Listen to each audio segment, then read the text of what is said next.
Olha, estou recebendo aqui no programa o doutor Aécio Lira.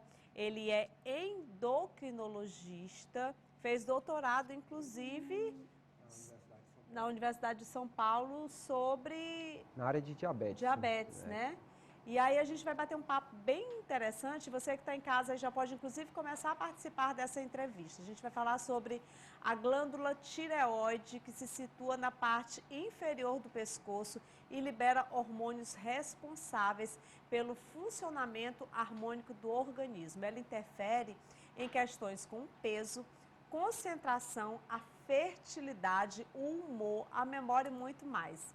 Então, quando há aí alguma alteração na liberação desses hormônios, acontecem aí os chamados distúrbios na tireoide. Então, é o assunto de hoje do nosso programa. Lembrando que você pode participar através do nosso WhatsApp 9411 7777. Doutor Aécio, quais são os principais distúrbios na tireoide e os principais sinais para identificar um desses distúrbios? Boa noite. Boa noite, Carla. Obrigado aí pelo convite de estar falando dessa glândula que é tão pequena, né? 15 gramas aqui na região anterior do pescoço, mas, como você bem falou, trabalha com toda a harmonia do nosso corpo.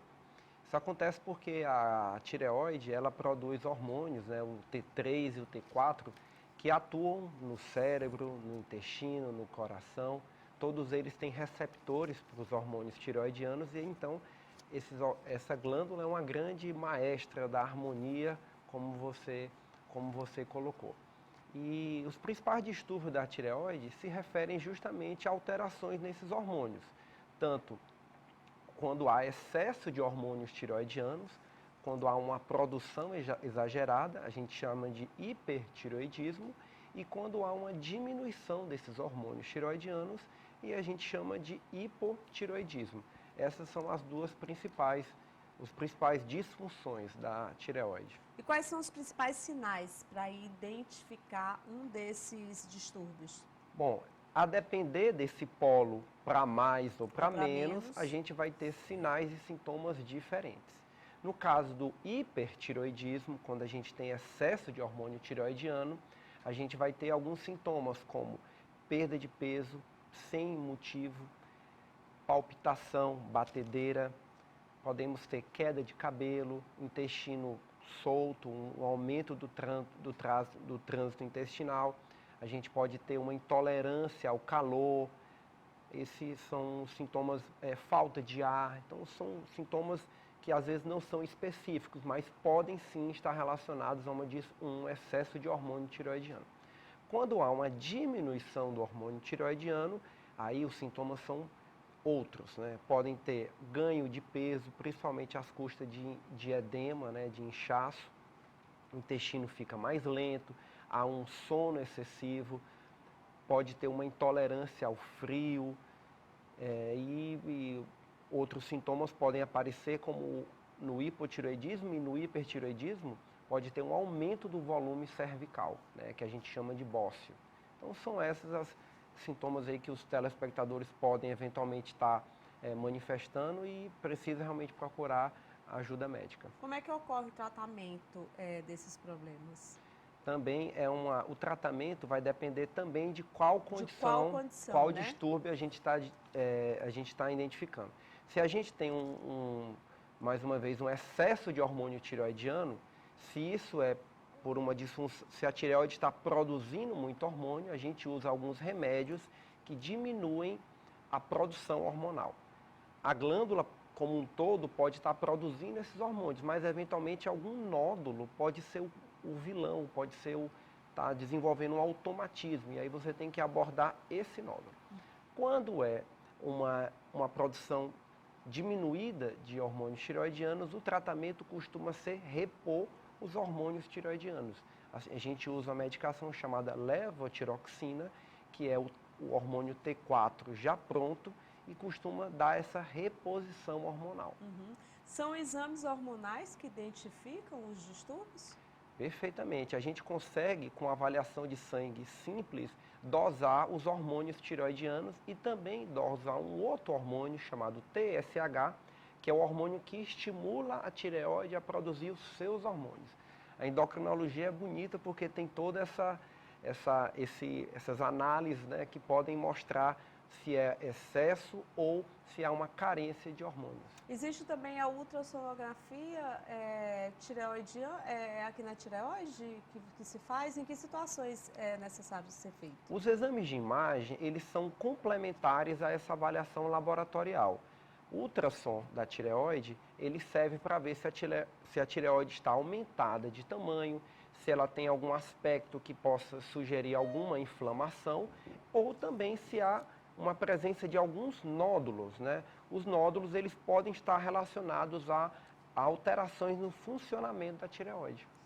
Eu tenho perguntas de telespectadores aqui, lembrando que você de casa pode participar da nossa entrevista através do 9411 7777. Tem uma telespectadora que disse que fez um tratamento de estética nessa região aqui, que é para tirar a questão da papada. E ela quer saber se isso é perigoso para a tireoide. Olha, a região da papada, que é normalmente tecido gorduroso, fica um pouco distante aqui da própria tireoide, né? A tireoide, ela fica mais ou menos aqui no homem, na região do pomo de Adão, né? Sim. Então, essa região mais dessa cartilagem que fica aqui na frente. Então, se o tratamento estético for só na papada, ela pode ficar tranquila que provavelmente não vai ter nenhuma interferência na tireoide. Interessante essa pergunta, né? Sim. Porque algumas pessoas têm vontade de fazer alguns tratamentos e muitas vezes ficam com medo até, né? Uma boa avaliação do especialista, né? Sempre procurar um profissional que tenha grande experiência na área, realmente pode conseguir fazer todo esse planejamento e tirar dúvidas como essa, por exemplo. É verdade que a tireoide apresenta alterações principalmente nas pessoas mais idosas? Olha, uma boa pergunta, viu, Carla? É verdade, sim. Enquanto a gente tem o hipotireoidismo na população geral em torno de 1%, na população idosa isso é bem mais frequente, pode chegar até 5 a 10%. Por quê? Durante o envelhecimento, a tireoide, ela também passa a trabalhar de uma forma mais lenta. Existe um ajuste hormonal que faz com que há uma diminuição da produção de hormônios tireoidianos.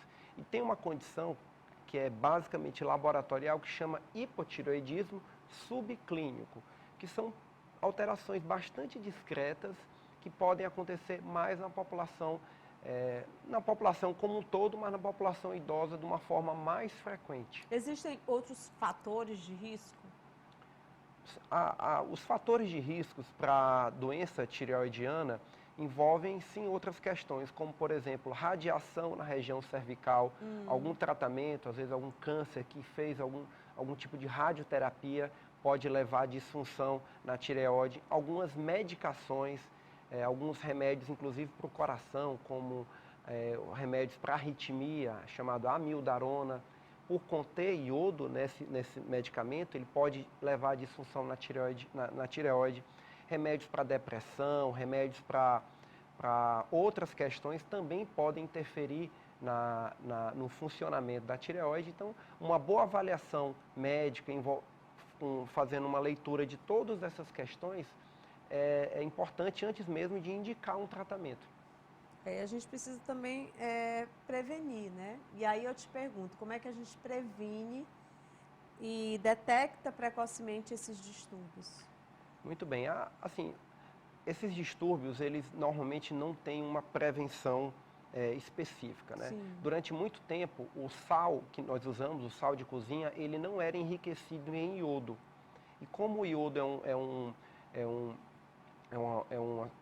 uma molécula que não está muito comum na alimentação, então o sal enriquecido em iodo já é uma prevenção para disfunções da tireoide. Mas as outras em si, na verdade, não tem nenhuma estratégia específica, né?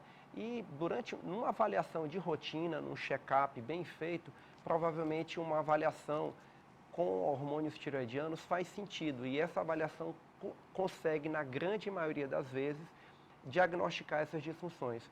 O seu comentário é importante porque, por exemplo, na gestação, como foi bem falado na entrevistada anterior, A gestação, a gente tem todo um cuidado específico. E a disfunção tireoidiana na gestação, ela deve ser pesquisada ativamente, porque a disfunção na tireoide pode levar, inclusive, a abortamento. Abortamento. Eu vi aqui, inclusive, que várias complicações pode ter, interferências, na verdade, né? Como peso, concentração, infertilidade, ciclo menstrual. O humor, gente, a memória, Sim. E muito mais. Então, assim, se você está tendo vários sintomas como esses, são pertinentes.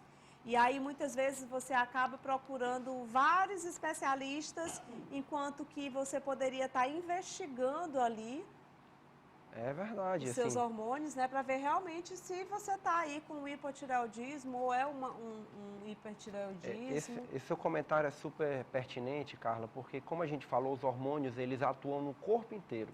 Então não tem só um sinal, um sintoma. Os sintomas, às vezes, são inespecíficos, né? Muito se fala da tireoide e a questão do excesso de peso, né? É verdade, quando você tem um hipertireoidismo, você perde muito peso. Mas o contrário já não é tão verdadeiro. Assim, existe um grande mito que fala que eu ganhei peso porque eu tenho uma disfunção na tireoide. O hipotireoidismo, ele leva a um aumento do peso, mas normalmente às custas de edema. Não é bem engordar. Mas sim, pode estar relacionado ao aumento de peso. Como outras causas também, né? Então, como não é nada muito específico, você tem que fazer uma avaliação clínica bem detalhada para tentar entender se isso pode ou não ser uma disfunção na tireoide. Na tireoide. Muito bem. Muito obrigada pela entrevista, viu, doutor Aécio? Volte mais vezes. Eu agradeço o convite e estou sempre à disposição para estar levando essa boa mensagem aí para os seus telespectadores. Tá bom, muito obrigada.